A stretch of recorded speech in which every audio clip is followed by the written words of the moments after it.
Hey everyone, this is Patrick.Casale with the All Things Private Practice podcast here in Asheville, North Carolina, coming to you today to talk about choosing your niche. I really hate that word, by the way, but I want to talk about it because it's a very important topic in private practice ownership and one that a lot of therapists really get wrong, so to speak. So when we start to think about starting our private practices, a lot of us are getting out of community mental health jobs and coming from places where we've worked with a very diverse clientele, all acuity levels, ages, presenting concerns. And I think that's great because it exposes us to a lot of different things that people are struggling with within the mental health community and substance use world. So I really think that that is a good part about community mental health. I know a lot of you know that I'm not the biggest advocate for CMH, but I certainly get the purpose. And we enter private practice without a good understanding about why do I need an ideal client population or populations? Why do I need to choose a niche? Like, isn't that excluding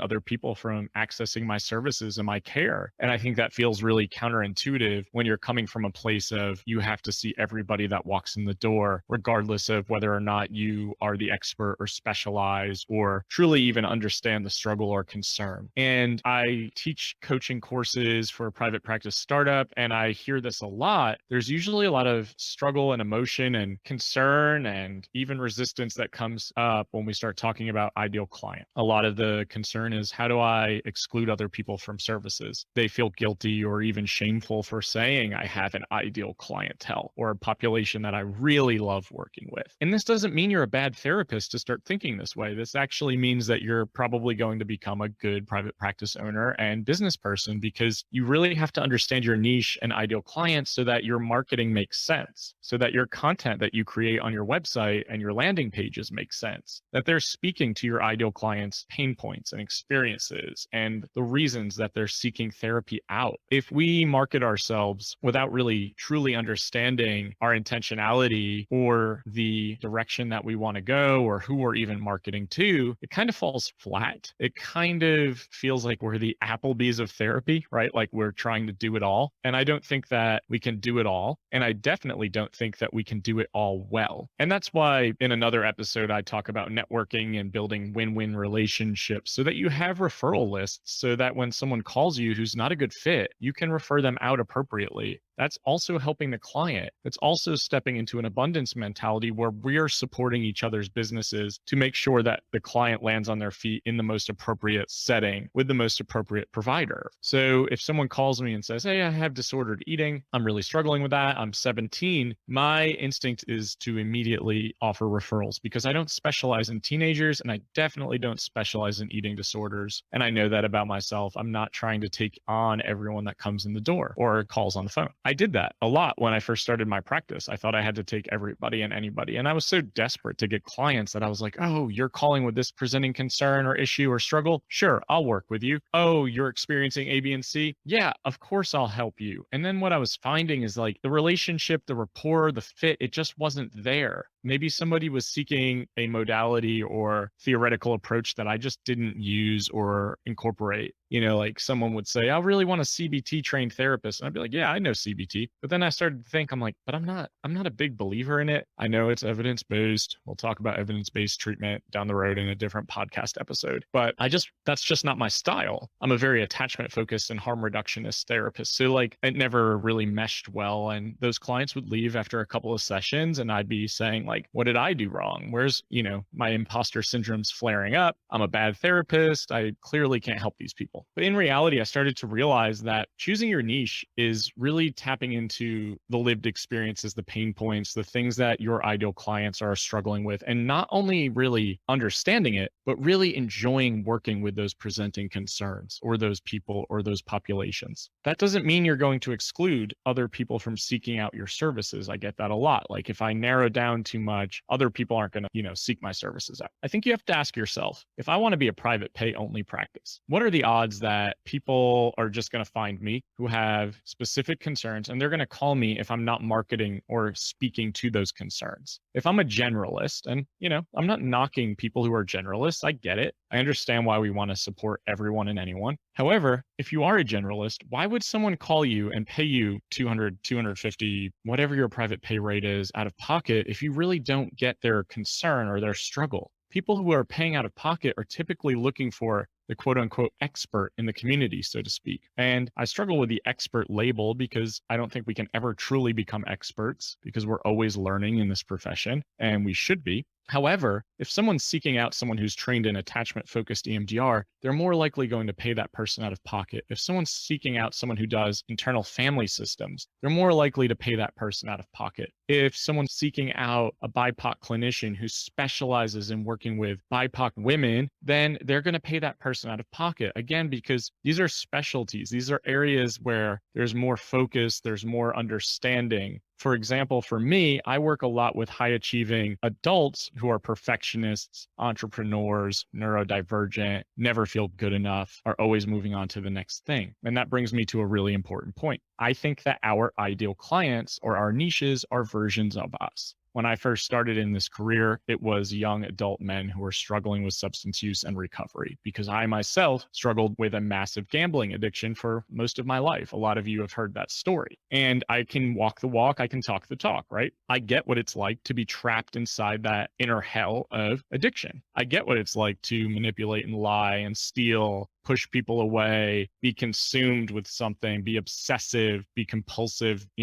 taking lots of impulsive risk and not really considering the consequences. I get that life. I also understand the shamefulness that comes with it, the feelings of loneliness and isolation and guilt, the suicidality even. So that's who I was attracting because that's what I was putting out there in my content creation. And I was becoming well known in the community here as that therapist for young adult men struggling with addiction and recovery. And I was full for a very long time and it was very fulfilling. But my career has evolved as ours do in this profession and our ideal clients change. Now my ideal client is more coming from the perspective of a coaching intervention. Now I'm really much more solution focused because I'm working with a lot of therapists who are starting their businesses and less in a therapeutic sense. When I'm working with therapists, helping them build their practices, we're focusing on niche understanding, ideal client population, because that allows us to write content that is really authentic. That allows us to really, quote unquote, become the expert, right? So if you want to specialize, what I hear a lot is like, I'm a trauma-informed therapist. I work with addiction and depression and anxiety and trauma. It's like, great, that's fantastic. However, let's go deeper. For example, I have a colleague and friend of mine who took my first coaching course and she specializes in eating disorder and athletes. And, in the course, I ask everyone, who's the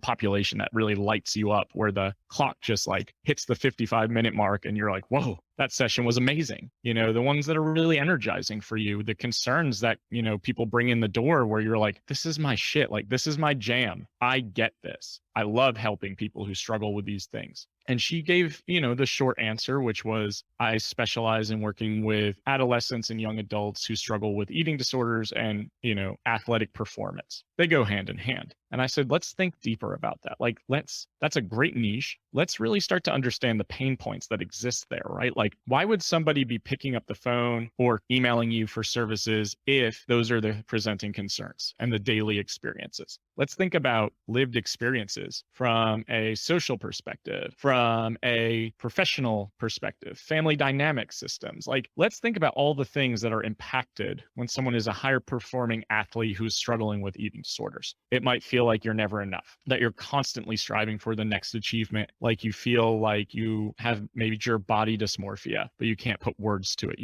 You look in the mirror and you don't like what you see, that you're binging, purging, that you're restricting, that you notice intense rigidity in thinking patterns, that you're obsessive about things.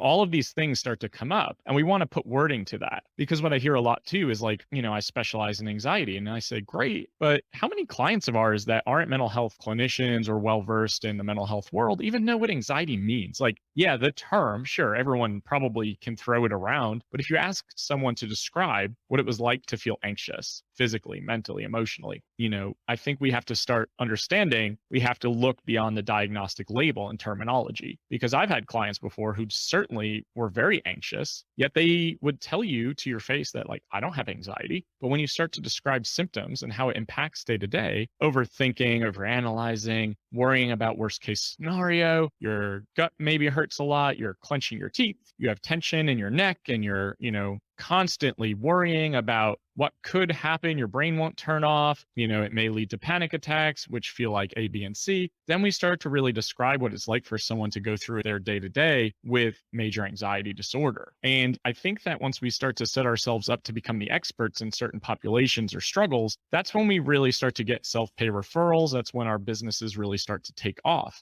What I was doing during COVID on the onset was talking about imposter syndrome a lot, whether it was Facebook Lives, Zoom webinars, whatever the case may be. The more I talked about it, the more I felt it, the more I understood it. Then I start to become the expert in it, right? Like professionals in the field are reaching out to me to come on their podcasts or speak at their conferences about the subject matter. That never happens if you don't start to really immerse yourself in it, embrace it, feel it, write about it, understand what it's like to go through on a day-to-day basis. It's really hard to become the expert in a population or a struggle if you don't really understand how to go deeper. And I imagine that most of you do. So I want you to sit there and think about it. If I want to be the expert, if I want to choose a niche and it's really a hard thing for me to do, think about why you would pick up the phone or have picked up the phone before to contact a therapist. Think about the struggles that were going on in your life. Now reflect on that. Do you feel like those are the things that really energize you? Because I think a lot of us get into this field to heal versions of ourselves too.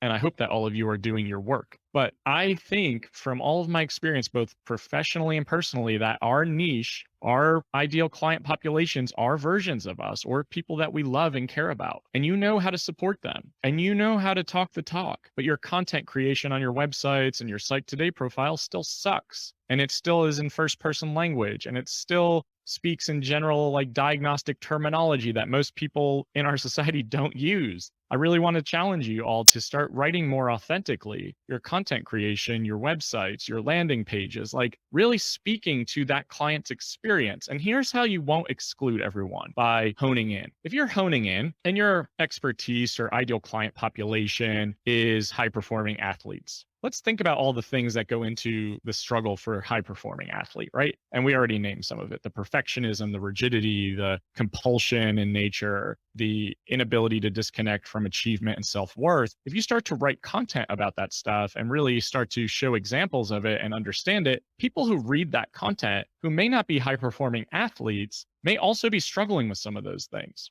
And they are going to contact you because they're like, oh yeah, I don't identify with everything on the website, but I do identify with A, B, and C. And I think this person could help me. So that's how we kind of cast wider nets too, so that we're not excluding other people. But excluding people isn't a bad thing. I know it may feel that way at first when you're getting into practice and you're like, how can I exclude people from seeking services if they want the help? But if you're not the right fit for them, you're not really helping them. So that's why having a good network and referral list is really important, so that when someone calls you who's not a good fit for you, or you don't feel, up to snuff or really excited to work with them, referring them out is actually doing a service to them and to you. Because if you don't want to work with someone who struggles with A, B, and C, how are you going to show up authentically and do the work with them? How are you going to support them if you look at your calendar every day and you're like, I don't want to do this today. This is too challenging, draining. I'm not enjoying this. You're allowed to say that. I know we struggle with guilt around that, saying like, I don't enjoy working with person A, B, and C who struggles with A, B, and C. And I get it. We're helpers. We got into the field for a reason. But at the end of the day, you're not helping if you're not enjoying, you're not feeling confident, you're not feeling the rapport is there. You're not feeling like you can actually support the person. Refer people out. It's okay to refer people out. You're going into small business ownership, so you need to treat your business like a business. Yes, we're still helping, but yes, you also get to say, I only work with adults struggling with A, B, and C. You get to say, I only work with women struggling with A, B, and C. You get to say, I only work from this perspective. So for example, your ideal clientele, if you're really struggling with choosing a niche, think about the way that you work. Maybe you work from an attachment focused perspective. So everything is relational and relationship based. Write content that way. Then you're attracting clients who are seeking out services that are speaking from that perspective, right? Like, hey, I believe everything is around childhood trauma. This is what childhood trauma experience can do to person A, B, and C throughout development, relationships, work, sense of self, enjoyment, satisfaction, how they feel around the holidays. We can go on and on and on. But then you're going to get people who are looking for that specific sort of therapy. And that, again, is a different way to choose a niche. And we don't have to have a website dedicated to just one population. And if you do, great, because you're going to get all of the referrals for that population. You can be a little bit more broad. What I would challenge you to think about is not having it be completely general, not having it use a lot of diagnostic terminology, unless it's something very, very specific that is a specialty. I would really try to think about, what are my clients struggling with? What are they calling about? Are you working with young adults who feel like they're lost in life, like they don't have purpose, they don't know what the next step is, they're concerned about the environment and COVID and everything else in the world? Great, then like let that be your niche. Let it be young adults struggling with life transitions and existential crisis. Are you really enjoying working with moms who are struggling because they're working and they don't have time for themselves, and they're, filling the maternal role that society kind of places upon them? They don't feel like they have enough time. They can't do self-care. Or maybe like you're working with high achieving working moms. Like there's so many different ways to conceptualize this, but I want you to challenge yourself to get a little bit more direct. I want you to be a little more concise. I want you to think more about it in terms of, who do I really enjoy supporting? And you can make a list. These are the things or struggles or traits or characteristics or issues or pain points that I really love working with. And on the flip side, on the same list, you can make the list about, who do I not enjoy working with? That can help you hone in on it too. Writing content, and we're going to talk about this in the next podcast episode, so that you can write content that feels really authentic, unique, stands out, doesn't feel generic. But we can't do that if we don't know who we're writing content for. So we really have to understand that our marketing, our content creation, everything needs to be synchronistic. Everything needs to kind of flow really nicely and be really concise. We don't want to just talk about general mental health, and that's okay to do. Like, you can obviously blog and write posts about general mental health topics. Those are important, but your marketing needs to be more concise. Your marketing needs to be really descriptive. You really need to know who you're writing content for. I have a coaching client who works with chronic illness and people who are really struggling to feel connected because they've maybe been pushed to the side because they can't always show up in social situations, or job performance may suffer. But then that person's able to network with naturopaths and acupuncturists and just holistic healers, because that's where her ideal client is seeking out services. So then we start to understand how to network, how to market, where our ideal client shows up, how to support them more specifically, and really getting in touch with their struggle. So for those of you who are still feeling like this resistance is coming up, or I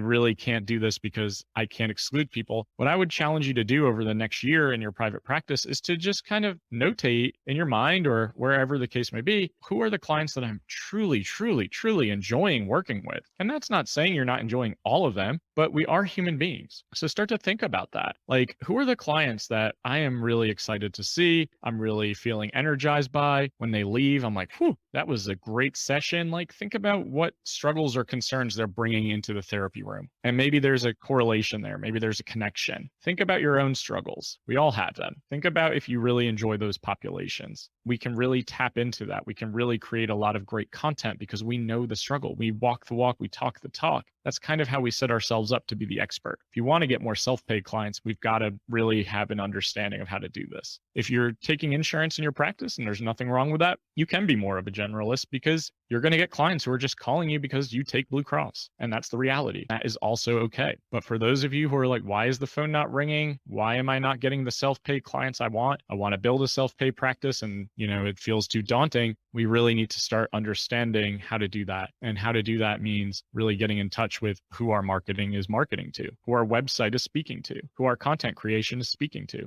We have to know that. It cannot be the Applebees of therapy. And I'll wrap that up with that statement. Thank you so much for listening again to the All Things Private Practice podcast. You can find more about me, my coaching services. I do individual coaching and course coaching for therapists who want to start their practices. My website is allthingspractice.com. I also run a Facebook group called All Things Private Practice. So I hope to hear from you soon. I want to see your content that you're creating. I want to start to challenge you to step more into your ideal authentic practices, because that's why you're starting them. You want to get out of your job. You want to work for yourself. So you may as well make it as enjoyable as possible. So with that being said, I'll see you next Monday, and thank you for listening, downloading, and subscribing.